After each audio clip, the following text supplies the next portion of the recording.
right? So we're on the outside of the glass, struggling, living check to check, with walking around full of emotion. Of course we're upset. Of course we can get ticked off easy, right? So what the problem is, home ownership, right?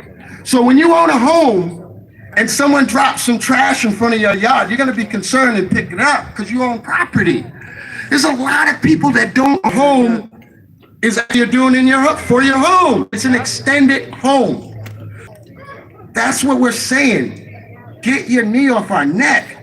How does it apply here? How does it apply here? Magado.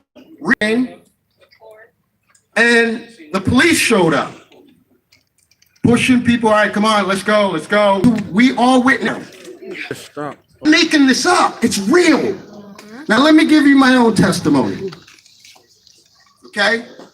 Making bad decisions. It's amazing the disconnect still in 2020. It's still here. Like we all, everyone here grew up learning about slavery and racism, and it's still here. What's our problem? Exactly.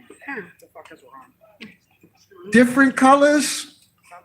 It doesn't make sense. So let me give you my own personal, it's because of my bad. America, it hit very hard. Like I said, I witnessed before it came.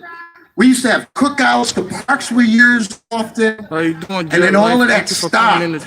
This recreational center, we had cooking classes, we had dinner at night, movie night, we had a basketball team, we had 24/7 mentors that can pull a child aside and correct them, right? So I can keep going on what was going on in there. Crafts, so what happened was the crack era came, right? And we all lost the sense of community. A lot across the nation, a lot of centers like this, they wasn't being filled up, you know? So now the King Center is a food pantry, which we need fish, but we need to provide fishing poles, right? Fishing poles and teach our youth so they don't have to get in the food pantry line. I see a lot of people I was raised with in that food pantry line. But if they was taught skills and had mentorship, they would have better jobs and careers and opportunity, right? So, and I educated myself. I took a lot of classes. Now, just like the COVID, you do nothing. You can educate yourself or sit there and do nothing, right? So when I got home, I came home to my community and I said, man, I did a lot of wrong here. I need to pay this community back. I need to regain the trust of my community. The frontal lobe is working now. I'm not a kid anymore. I think long-term now. I need to regain relationships, even with the officers. Seriously, I'm saying that. So, I started a business. Started a couple businesses actually here. 2 years, not getting in any trouble, not breaking any laws, and working a full-time job, maybe because of the location and how you settle on something, you see me. So it was a bad a shaved ice business. I called it snow. Rainbows, all the colors, it's frozen ice, snowballs. I told you I'm creative. Some black man with a business on Thames Street. I was so proud of myself. When that happened, a lot of the elders came to me and was like, no, Kenny, a lot of people look up to you. A lot of these kids, you know, they see what you're doing. You know, we're proud of you. You should do more for the kids. And I'm like, man, I got a life to live. So it boggled my mind. She was right. I was like, not many people had what I had down Thames Street. So one of my mentors, retired principal from Rogers, Jimmy Winters, you already know what he does, all right? Nico, wherever you are, she does, there's the North End, they do a lot. So I'm like, Where are the men at? We need the men need to take the torch here. Miss Pauline can't keep getting permits from City Hall all the time, and people are getting old. Somebody need to take the torch. So I said, okay, I'm gonna make a call. And when I made that call, 50 black men showed up in Newport, out of respect for me. And nobody knew why they was there, right? Some people are here, right? Yes. I know there's at least 25 to 30 of you men here right now. So, 50 men showed up. Half of them didn't get along, right? So I come in the room and they're like, hey, what you got me here for? I'm gonna tell everybody what we're here for.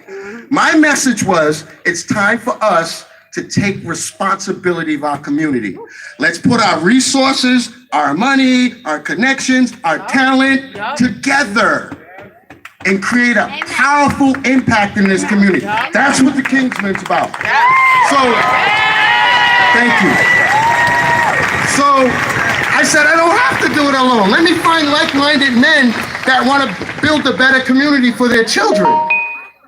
It was no brainer. 50 black men were interested in that idea here. I said, okay, a lot of y'all don't get along. I'm not asking you to sit at the table with him. You can sit over there. It's bigger than your differences. Right? So, it's been, what, a couple years now? We lost a lot of members.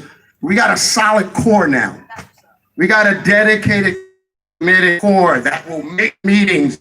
Oh man, my kids can't go tonight. We're on Zoom, right? We Zoom with just about this Black Lives Matter. So we continue to go.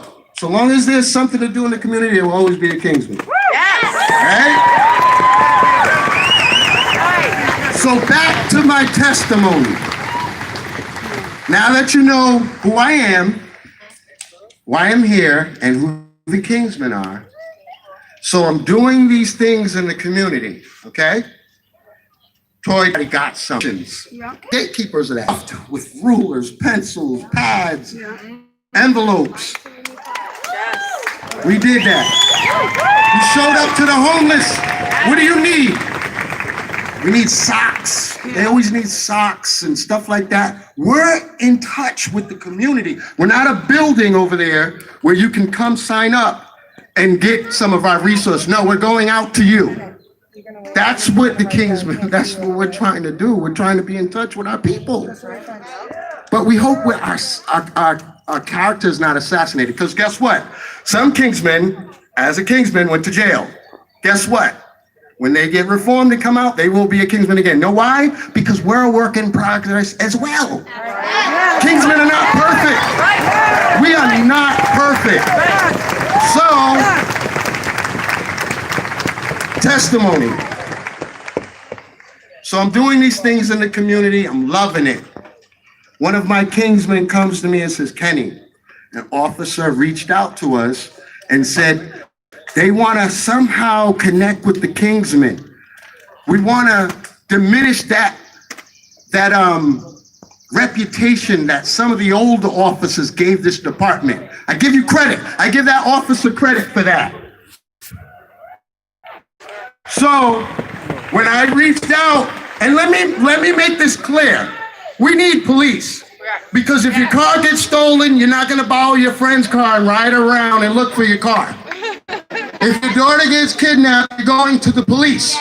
They serve us, but we want to be clear that they don't abuse that. Right? You're a part of our family. You're in our community. Don't be combatants with your community. So look around. This is not all black. This is your community. Listen to the message. So back to my testimony. Fast forward, I'm doing these things, huge responsibility. I have to show up to every meeting. I can't have an excuse. Although I think I missed one or two. I'll be honest, because the Kingsmen hold me accountable to that. But I have to, because I regulate it. You know, we have a secretary, a vice president, Keith Edwards, who is in the, laid up. He's injured right now, he couldn't make it. And we try to hold each other accountable.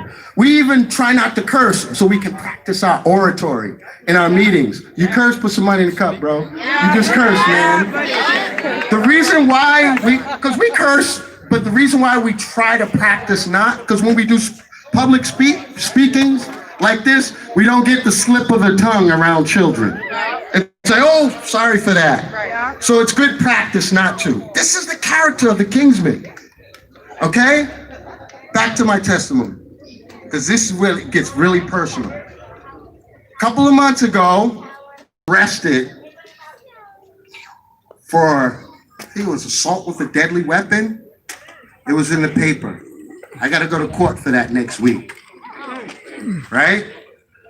Two men that don't even live in Newport that I had a confrontation with. They were both drunk, by the way. All right? I'm the peace guy.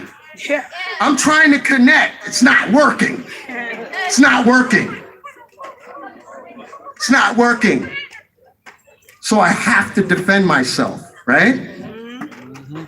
I get arrested. The two gentlemen, not from Newport, not charged and not cooperating. They're not even around here. But the community guy with two guys that are not cooperating, no weapons found. The state picked up the charge on the community guy that probably got a traffic ticket in the past 10 years.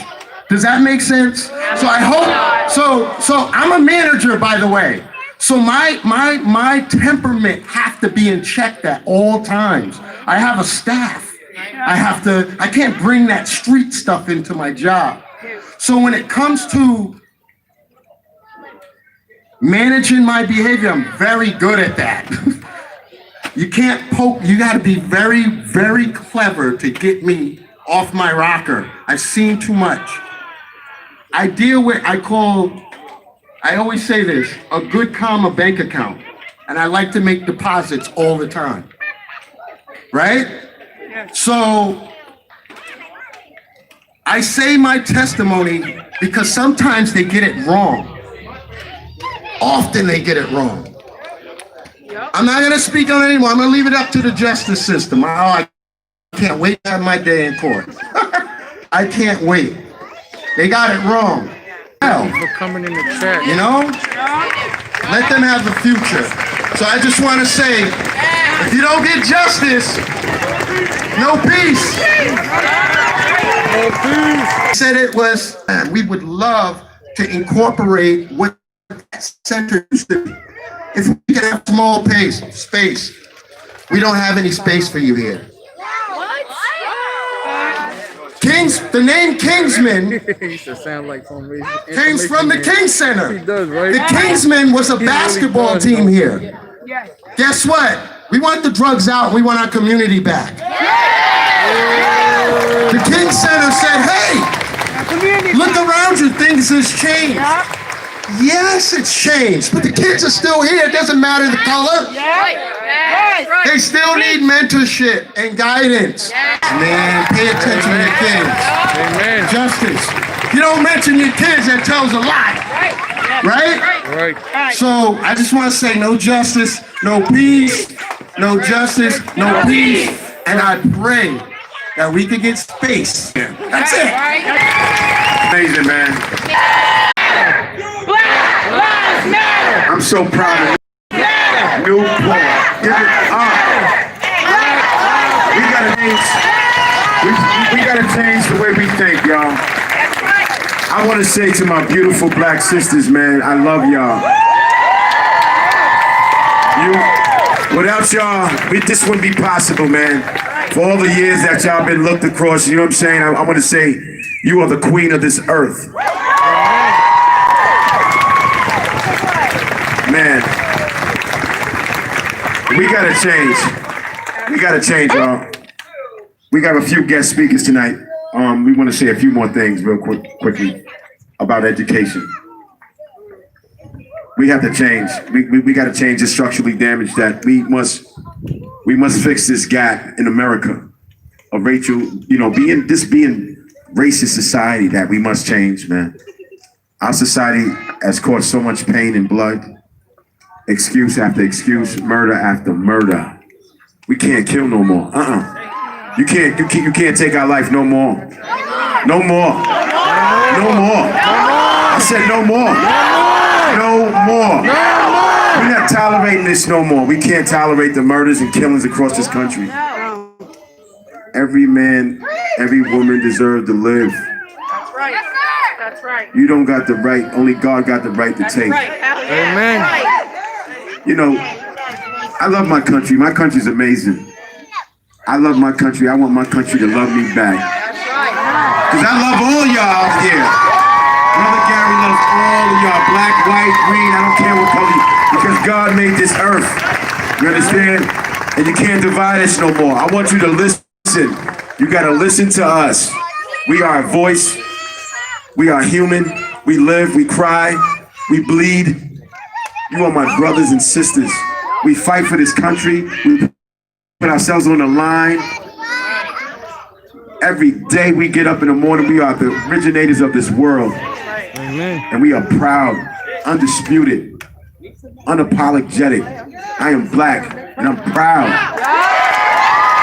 Do you hear me? Do you hear me now? Do you hear me? I want you to hear me. Because I'm proud to be black. And I love all y'all, black, white, green, again. This is not about race. You know, I want to thank our mayor for letting this happen, man. Where is she? Where's the mayor?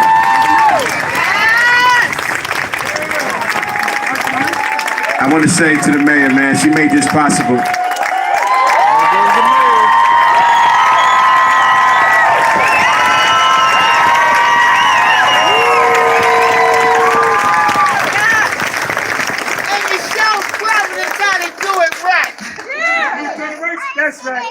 I have a little speech prepared, so you know, I came here today to take part in this movement and to work with all of you to make sure that we are able to bring the action from this movement, from the streets into City Hall.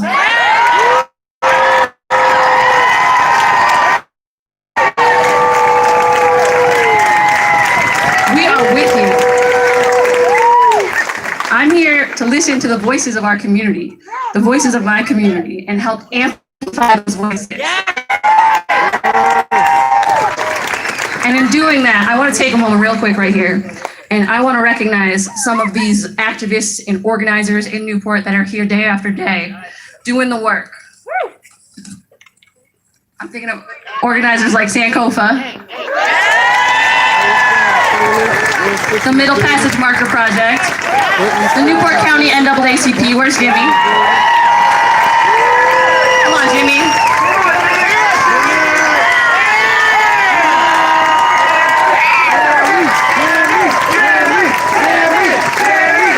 Everybody loves Jimmy. I could go on and on and on with people who are working hard in this community, who love this community, who want to make us a better community. And I believe that we can do it. So I'm saying, first of all, I just want to say thank you to you guys for everything that you do for our community. And I'm giving you my commitment. I'm standing right here telling you that I'm committed to keeping working with you. And to keeping moving forward with you.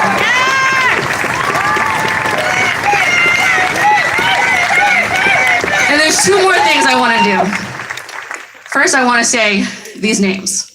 George Floyd, Breonna Taylor, Tony McDade. Black Lives Matter. And then the next thing I want to do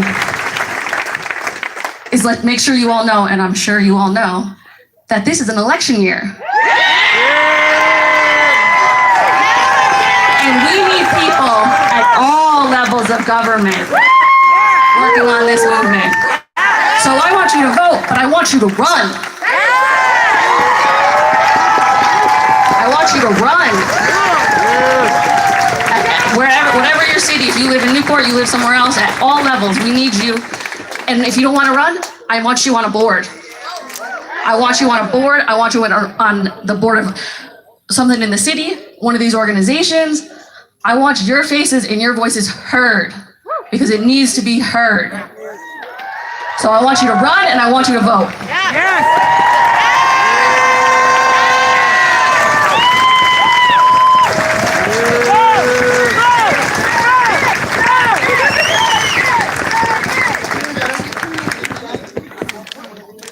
Give it up for the mayor, y'all. Give it up. We gotta change. When we talk about change, we talk about the community leaders, right? And this sister been doing her thing in here at the Martin Luther King Center, man. You gotta give it up for real.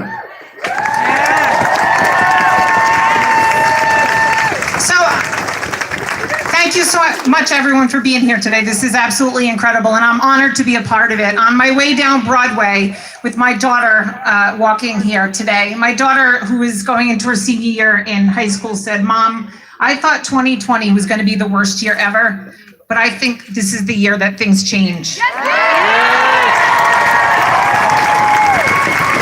And I will forever remember those words, and I'm proud to be here with her and all of you today as we make history.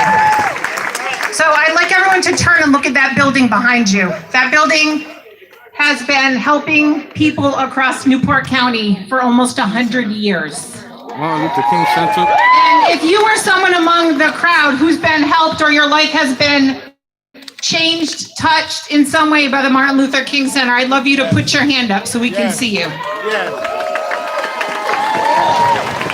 So that building behind you, right now, yes, we are a food pantry. Over the past 3 months, during this crisis, we have fed more than 3,000 people in this community.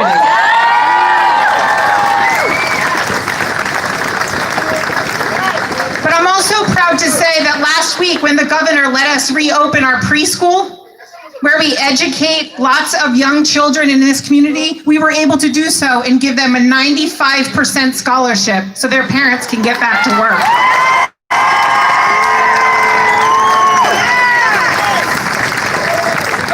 I'm also going to tell you that that building behind you fed breakfast every single day during COVID-19 and every day before that to the homeless across Newport County. That building behind you has exercise classes open and free to all, cooking classes open and free to all. And it goes on and on and on. And I invite every single one of you to become part of the MLK Center as a volunteer. If you need help, we're here for you. We're here for every single one of you. And we do change lives because you help us change lives. Thank you so much for having me here today. And I also want to acknowledge the fact that I am a white woman and I am very aware of the privilege that I was born with. And I'm not proud of that. And I see you, I hear you, and I'm with you.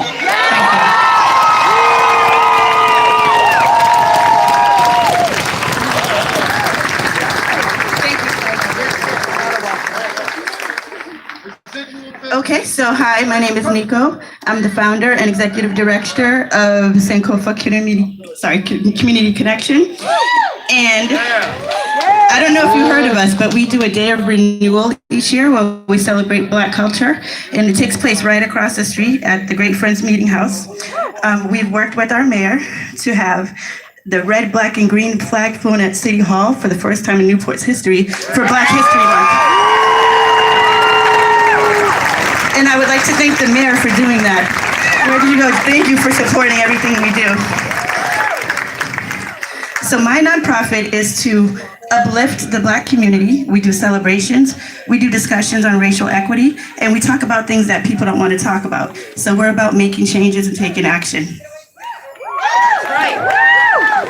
So I don't want to ruin the moment, but I'm concerned that we're wanting to feel good about something so much that we are in denial of the state of Newport. We've gotten better for sure. Things aren't as bad as they used to be, but we're nowhere close to where we need to be. So what I'm asking is that everyone put aside your inclination to feel good about something and replace that with the reality, which will be a little bit uncomfortable. So we're gonna have to work with that. It's necessary for change. Pretending racism is gone doesn't make it go away. Hey, Joseph. Not wanting to talk about it doesn't make it go away. People being individually nice to each other doesn't make it go away. Saying that we are all one human race doesn't make it go away. Just praying about it and being nice doesn't make it go away. So we need to work on that. Let's be real and get involved in authentic conversations followed by action. We can't just talk and leave it there. We got stuff to do. We really do. Newport is not perfect right now. Let's bring it up. So what I want to do is leave off with this. I have business cards. Come find me in the crowd. If you want to join our community conversations, if you want to make change, come find me. Thank you. Newport, Rhode Island! Let's go! My man Jimmy Winters is coming up. I'm having a wonderful time, I have to say. I have to admit. And I'm so full of emotion. I just love all of you. I feel the love in the air. And I'm so grateful for all of you coming out and showing support. Right now, my friend Jimmy Williams is going to come up and share a song with you. Oh, yeah. How you doing, Jimmy?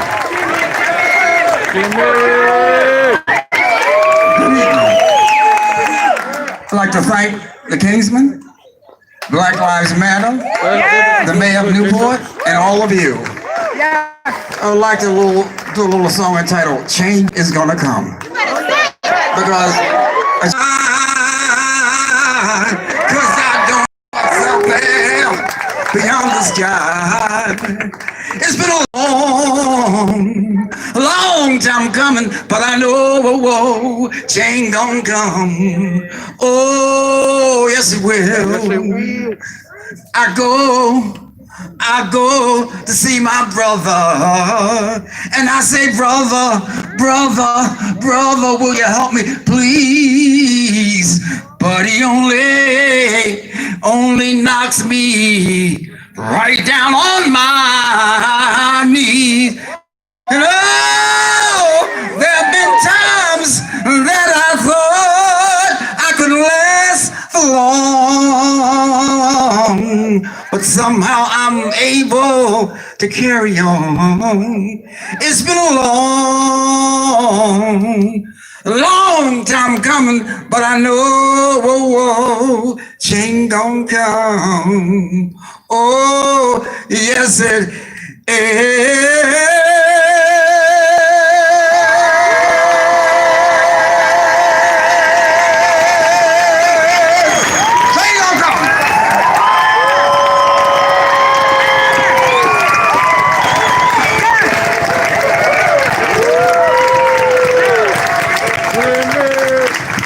I want to introduce to you another member of our staff, Sandra. She's the member of BLMRI, and she's also on the youth team. Hey, Newport!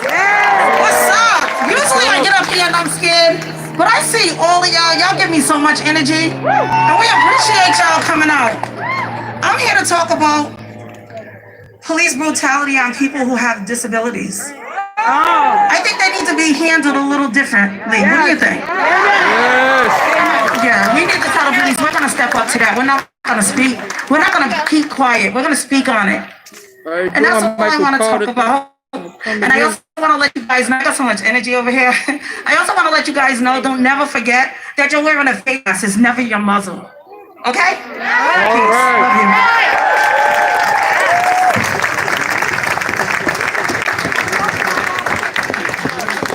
My man DJ Ruckus is gonna come up and share with you. You got 1 minute, make it quick. How y'all doing today? It's an important day today. But I just want to share one message with you. Last night at my radio station, I actually own a radio station downtown Providence.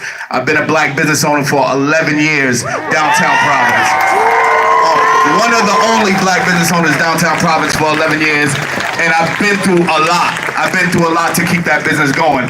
But I want to share with you something that my son said to me yesterday. We were doing an interview and we were talking about George Floyd and everything and about the protests. And one thing he said was that he has love in his heart for everybody. And that surprised me. That surprised me only because he's a 20-year-old young man, and in this time and age right now where it's very unfair to be a black young man growing up in this area, especially in the area of Rhode Island, he has a lot of things against him. And he still has love in his heart. He said to me, I said, what did you do when you went to, because I woke him up, and I said, you're gonna go to the protest. I told him he's gonna go. It's important that he goes. So when I woke him up and I told him he was gonna go, I met him down there and gave him a Black Lives Matter poster, one of the posters that we have. I gave him one of those, and then I asked him what he did when he went down there, and he said, I walked up to the officers and asked them, why do you do your job? And every officer had a testimony or whatever they wanted to say to him, because you know something that my son wants to be? He wants to be a Rhode Island State Trooper. Okay. He graduated from the Rhode Island State Trooper summer program. He wants to be a Rhode Island State Trooper, but in his head, he's confused. He's confused about what he sees and what's going on out here and everything that the media is showing him about police officers. But I mean, I know, and I wanted to explain to him that all police officers aren't bad. It's the racist police officers that are bad.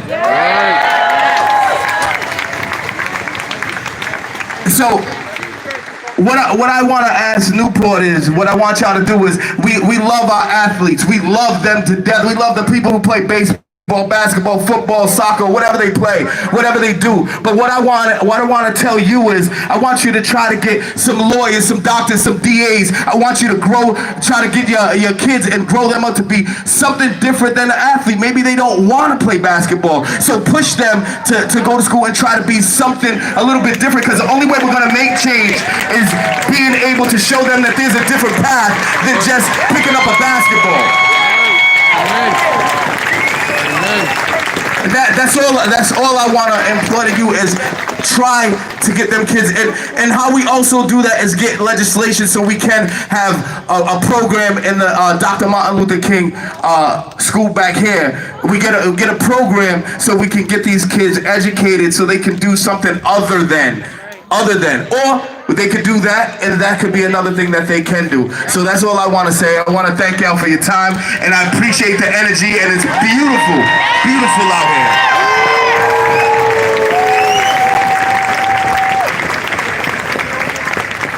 Good afternoon, Newport. Good afternoon. I just want to take this time to address the youth. I want you to repeat after me. I am somebody. I am somebody. I am somebody. I am somebody. My life matters. My life matters. Be good, be great, continue the journey, stick and stay with your education. I love you. I love all of you. Stick and stay. That's Shatar Communications team. Next up, I got from the heart of Newport, straight from your community, Theo Joseph. He's going to give us a little extemporaneous discourse or rhetoric from the heart. I'll try my best. Before I speak, I'm just gonna give the mic to a couple kids and I'll say something real quick. Hello, everybody. My name is Natural Joseph, and being black is my flex, my biggest flex. What's going on today has been going on for many of years now, many of ages, and we are tired. Are you guys tired? Are you guys tired? Okay. All I want to say is keep supporting everybody, and you guys, everybody here is wonderful. You guys are great. Keep doing what you're doing. I just want to live.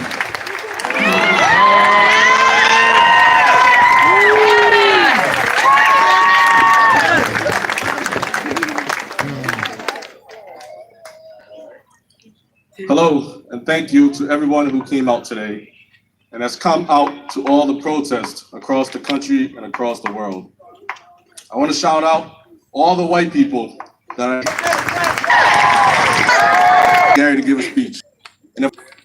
So here it goes. My name is Theophilus Deckenty Joseph Jr. I'm an entrepreneur and a social justice Thank you activist. for telling me that, Auntie. I run a company called Most High Industries in Johnston, Rhode Island. We specialize in working with youth, developing their skills, teaching them how to be entrepreneurs like ourselves, sending them off to college, getting them an education, and then hiring them to work for us as executives. Because that's where we need to go. Today, we have about 20 kids from Providence, Rhode Island that are involved in our programs. And we have 4 going to college this year, and we'll be helping them.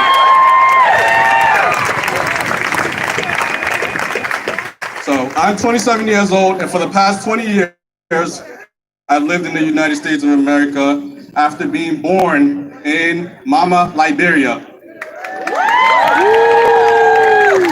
I'm so proud to be a part of this movement.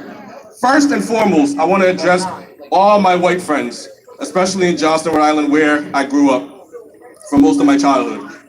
To my white friends and black violence, when we say Black Lives Matter, percentage of black on black violence is directly related to gang violence, with the exception of being in the wrong place at the wrong time. Black on black violence is limited and avoidable.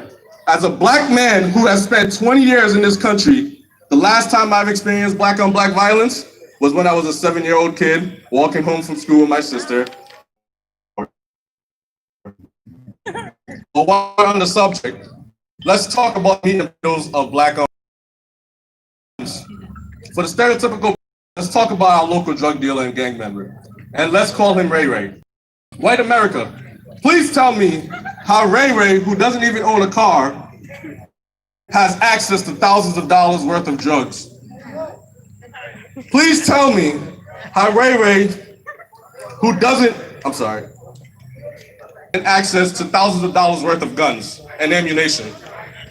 How is it that Ray Ray, who dropped out of the 8th grade, is able to form and orchestrate such a sophisticated method of finding a manufacturer of drugs, smuggling it into the U.S., establishing sophisticated people on the streets? I'm a college educated man, and my wife a college graduate.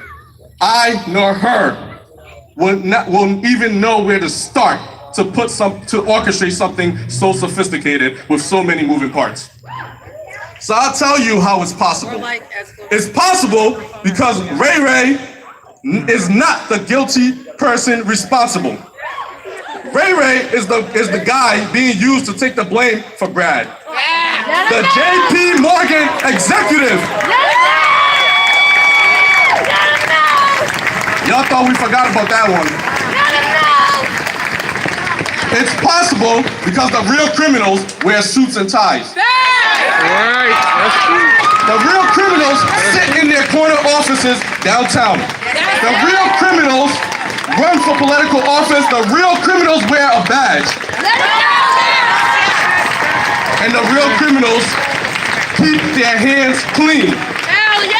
Black on black violence is just yet another consequence that the black community has to pay for the wrongdoings of their white oppressors. But there's no way to avoid police brutality. It doesn't matter how educated I am. It doesn't matter what my occupation is. It doesn't matter how I dress. All that matters is the color of my skin. So don't tell me about black on black violence. Because before I worry about black on black violence, I have to first remove your white racially oppressive knee off my black neck.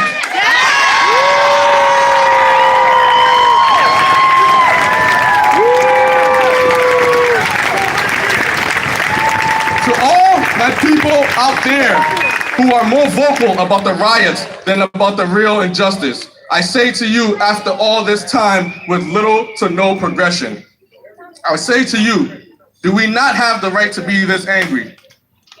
Is this not the same America who responded to the first black president by calling him a terrorist, by hanging him in effigy, by saying he was not born here, by electing the most openly racist president possibly in the history of this country?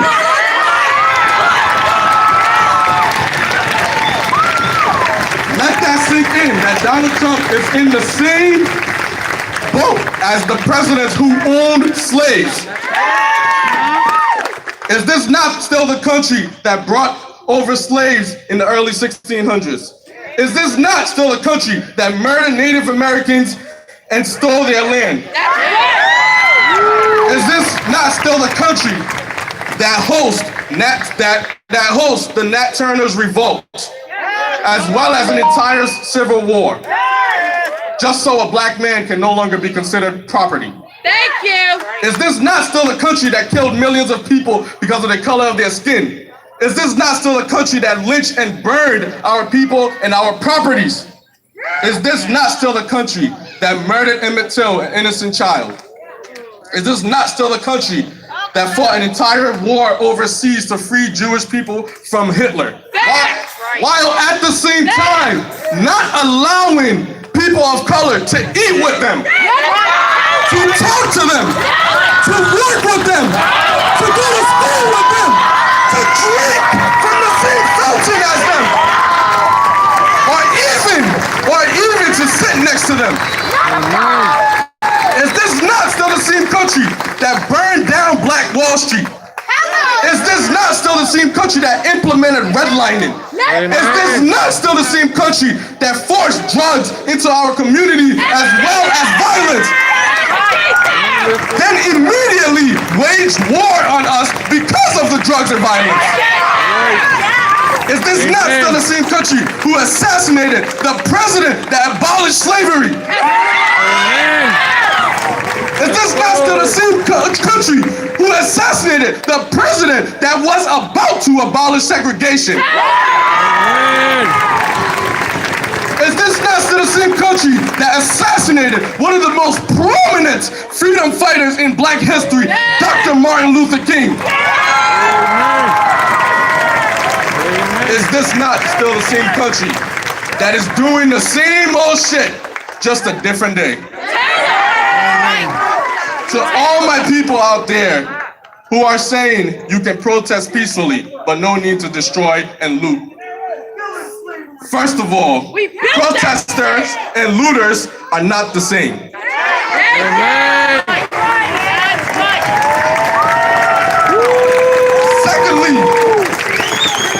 Secondly, have you forgotten your history, white America? Let them know. You are one, if not only, the most violent human beings in recent civilized histories. We had a saying growing up, ain't that the pot calling the tea kettle black? Now to you, Mr. President, and your supporters, it is clear that you are a racist. We need no more evidence. We need no more evidence of that. You have given us an overwhelming abundance, and enough is enough.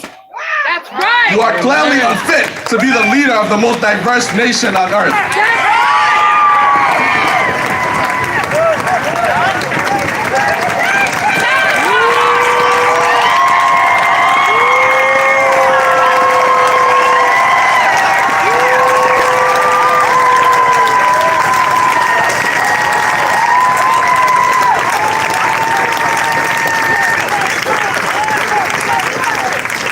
Wow.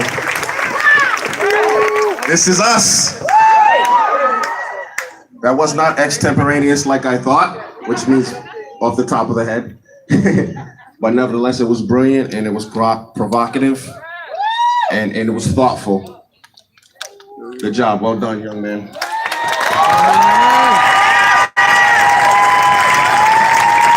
Next, I got my man Jeremy from 89.9 The Juice, on behalf of Ruck, representing Black Lives Matter. Man.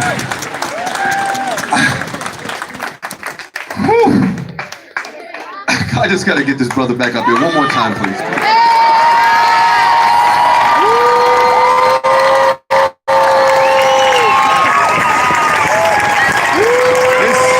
This man, like, if you can bow for that one, man, that was amazing. This is what we need right here. This is exactly what we need. You know, I didn't know if I wanted to say I'm sorry to the black women on behalf of black men, or if I wanted to say thank you to see that this younger generation is speaking up and tired. They're tired of not having leaders. They're tired of not having people because we focus so much on generating wealth. We focus on the mental health of our own people. And this man right here, I don't know, politically what you're doing in your life, but I know that, there's some positions that I'm sure in the city government or whatever that would love to have you. You know, Joseph, but thank you. Anyways,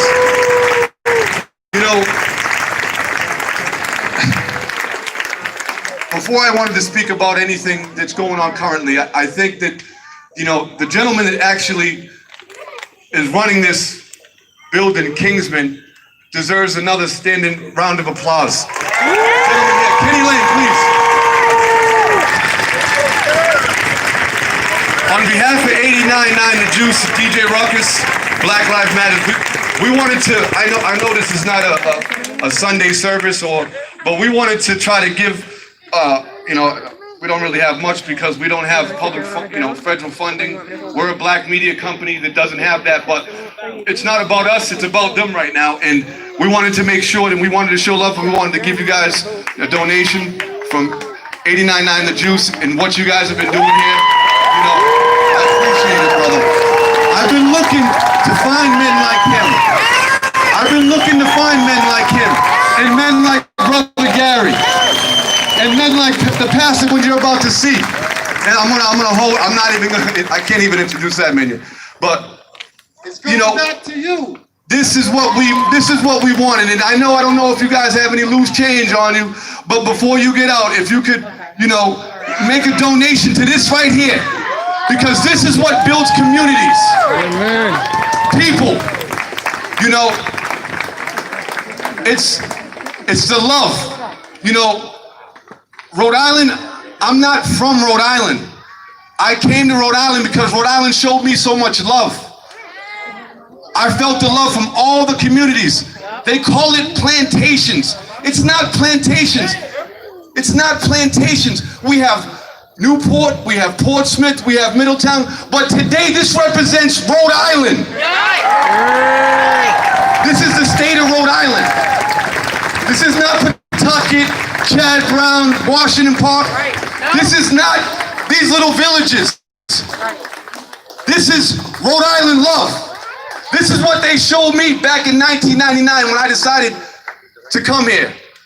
But I just want to say thank you for all of you that have decided to take some time to really press the issue.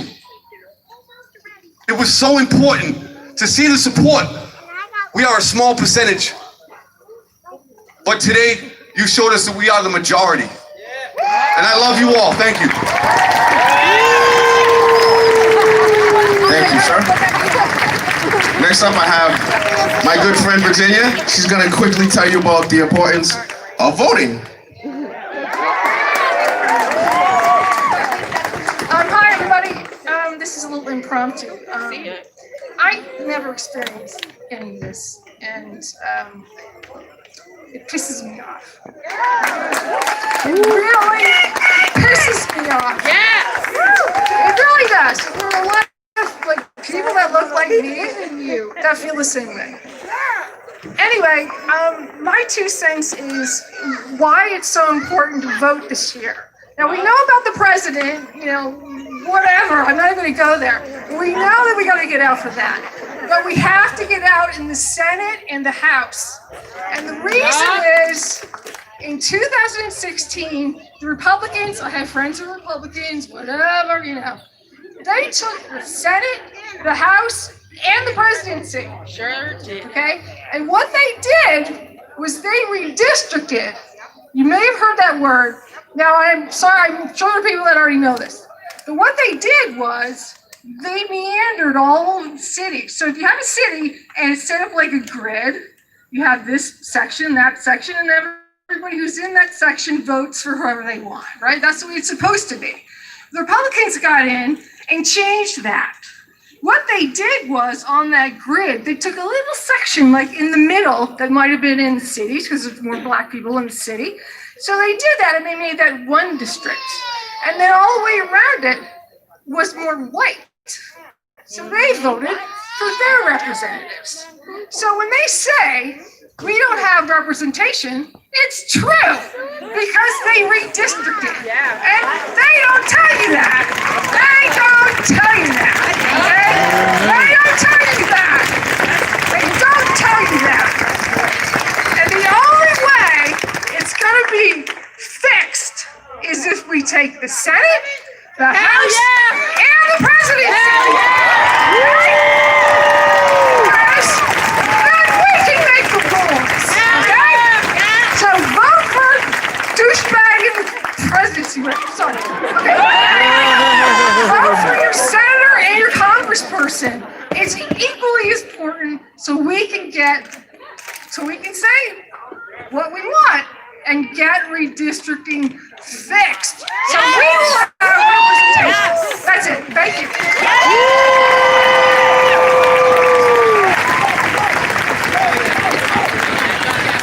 Wow. Well, we're coming close to the end, and I just want to say one thing, and I think this is very important, because what we want more than anything as a community is to understand, right? We all want to understand each other. The Bible says wisdom is the principal thing, and with all that getting, get understanding.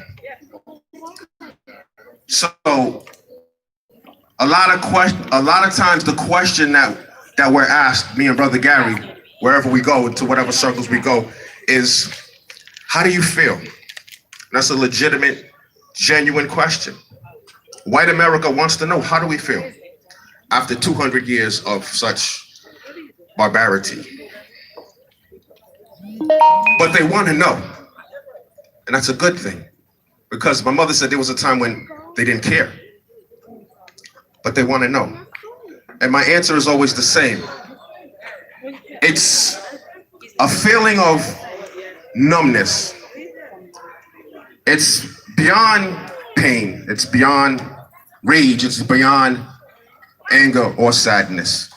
It's a feeling of numbness when you watch the same drama, same horrific torment and torture over and over and over again. Amen. You adapt. It's like soldiers that are captured and made prisoners of war. The human body can only take so much suffering before it shuts down. And if a soldier can survive the first 5 to 10 minutes of intense torture and pain without giving up the important or top secret information, chances are they'll go to the grave with it. And that's the condition that the Black community is in. And so we're willing in this moment to go to the grave. We're willing to stand up and die for what we believe is the God-given right of every man. Life, liberty, and the pursuit of happiness. This wasn't given to us by America. This was given to us by God.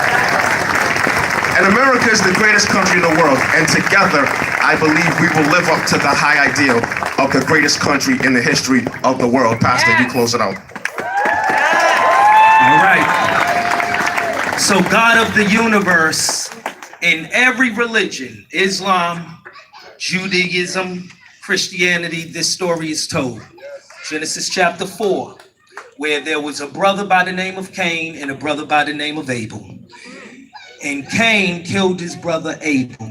And God, creator of the universe, came to Cain and said, "Where is your brother? I hear the blood of your brother crying out."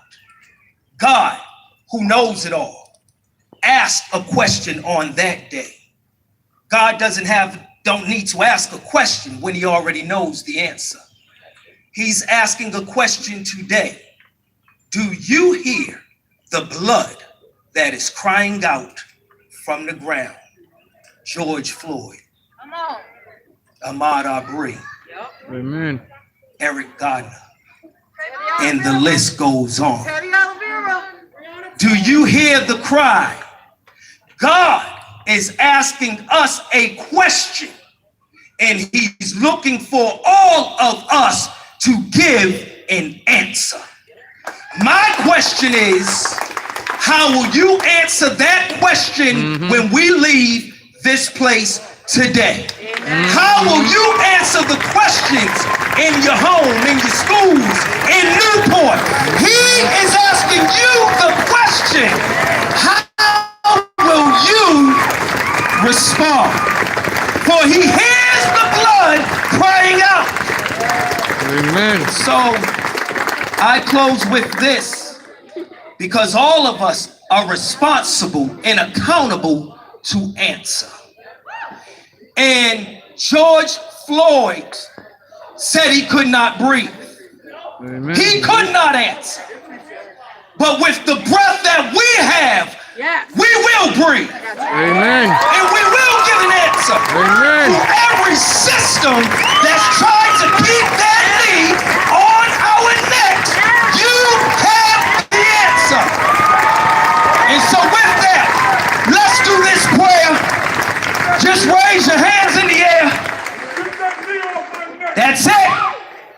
Let your prayer be, God, you take the knee off of our necks so that we can breathe again and change America again.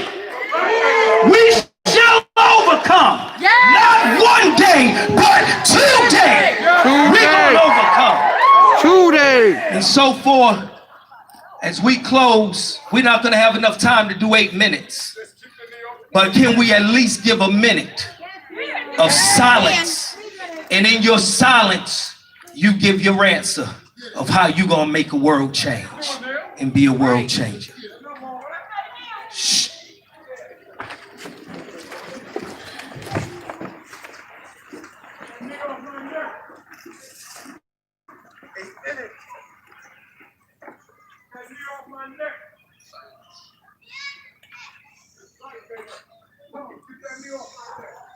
Shh.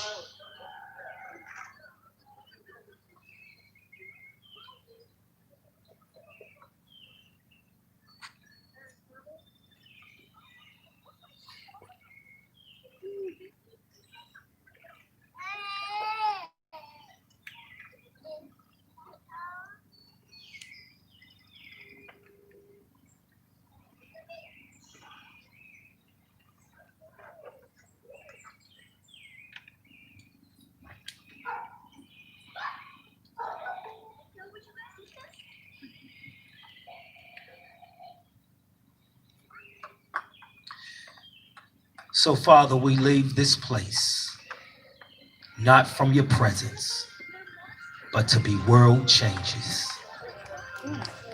For we all need somebody to lean on. Let's go in peace.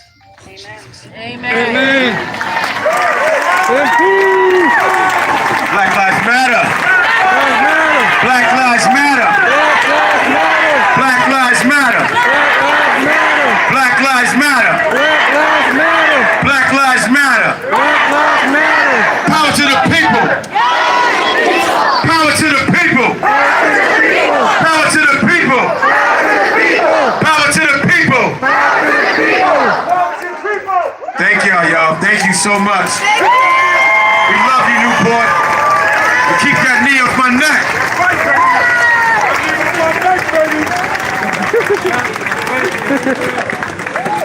You was just laying there, sitting there.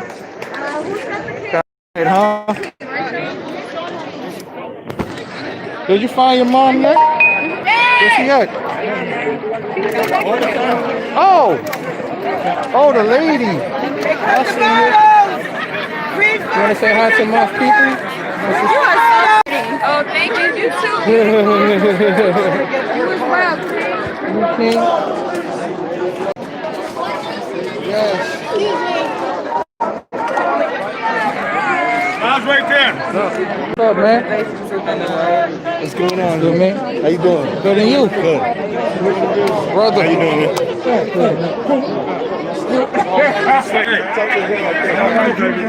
Gary. What's up, man? What's going on, bro? good, man?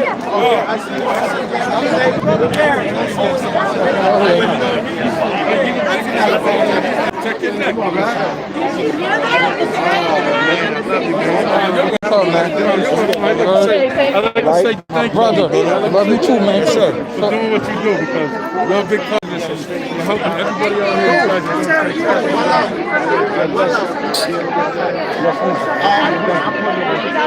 here.